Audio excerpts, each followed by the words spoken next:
Hi, I'm Paula Pryke and I'm a floral designer based in London. I've written 15 flower arranging books which have been translated into over 13 languages, and I've just completed my last one, which is called Flowers Every Day. My new book was very different from many of my other flower books because it was all shot in my own home and garden, using many of the flowers from the garden, but using seasonal flowers, inexpensive flowers, and flowers that are easily obtainable.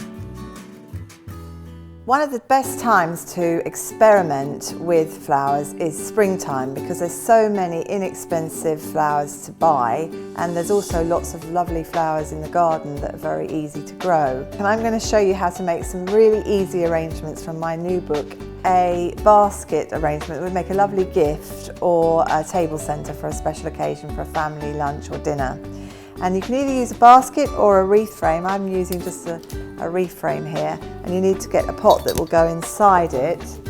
And because I want to adapt this to make it sort of more natural, I've used some pussy willow, which is great at this time of year. A lot of these gorgeous spring flowers don't really like foam, and some things like these hyacinths are really difficult to get into foam. So I'm going to use a pot and some 2-inch chicken wire, and I'm going to place that into the centre like so. Once you've done that, you need to get some water, and it's always a good idea to use flower food. Flower food keeps the water clean, as well as adding sugar that makes the flowers last longer.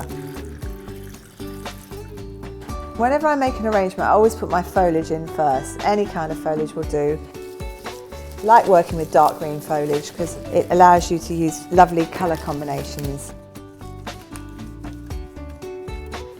So when you've got a nice outline with the foliage, you're ready to start with the flowers. And I'm going to use the woody stems first. Always make sure you have a diagonal cut like that, because it makes sure that there's a maximum area for the stem to take up the water. Now I'm going to put in this lovely lilac. So I'm going to try and put those in at different heights around the arrangement, radiating from the centre.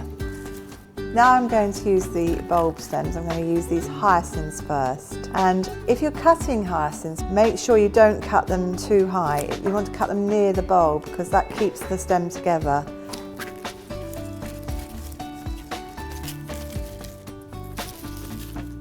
I'm now going to add the narcissi, and I'm going to put them in groups because some of the other flowers are quite large. Now I'm going to add some anemones.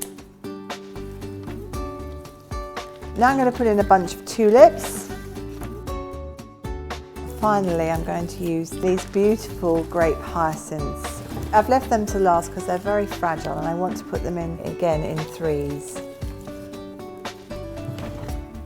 When you've nearly finished the arrangement, it's always a good idea just to turn it round and have a look, see if you've got any gaps, anywhere you need any more foliage or anything.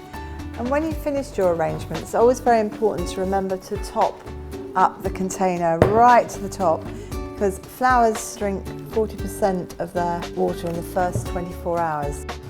That's a beautiful spring table centre, or would make a really lovely gift. It smells divine.